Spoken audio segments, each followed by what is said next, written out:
Hello viewers, আসসালামু আলাইকুম। নতুন আরও একটি এপিসোড দেখার জন্য সবাইকে স্বাগতম। সারাদিন রোজা রাখার পর ইফতারিতে চাই হেলদি একটা ড্রিঙ্কস, আর যে ড্রিঙ্কসটা কিনা শরীরে পুষ্টির যোগান দেবে এবং শরীরকে সতেজ রাখতে সাহায্য করবে। তাই তো আজকের রেসিপি হচ্ছে খেজুর বাদামের মিল্কশেক বা লাসি।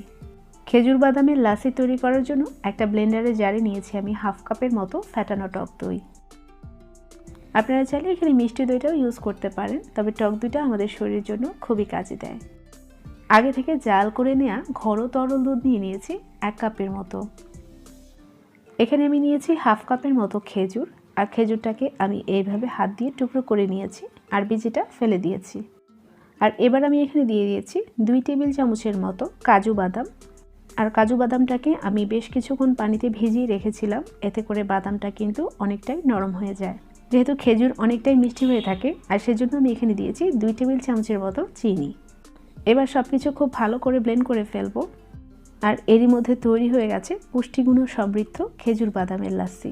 ওপর থেকে কিছু কাজু বাদাম আর স্যাফরন দিয়ে সাজিয়ে নিচ্ছি। আপনারা চাইলে এখানে ভ্যানিলা আইসক্রিমটা দিয়েও সাজিয়ে নিতে পারেন।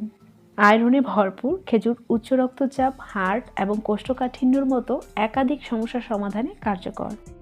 সারাদিন রোজা রাখার পর ইফতারিতে এই ধরনের একটা ড্রিঙ্কস কিন্তু শরীরকে সতেজ করতে সাহায্য করে। খেজুর বাদামের লাসি বা মিল্কশেক আপনাদের যদি কাজে লেগে থাকে তাহলে অবশ্যই চ্যানেলটাকে সাবস্ক্রাইব করে পাশে থাকবেন, আর সবার আগে নোটিফিকেশন পেতে পাশে থাকা বেল আইকনে ক্লিক করে রাখবেন। আবারও দেখা হবে নতুন কোনো রেসিপিতে ইনশাআল্লাহ। সবার সুস্বাস্থ্য কামনা করে আজকের মতো এখানেই বিদায় নিচ্ছি। আল্লাহ হাফেজ।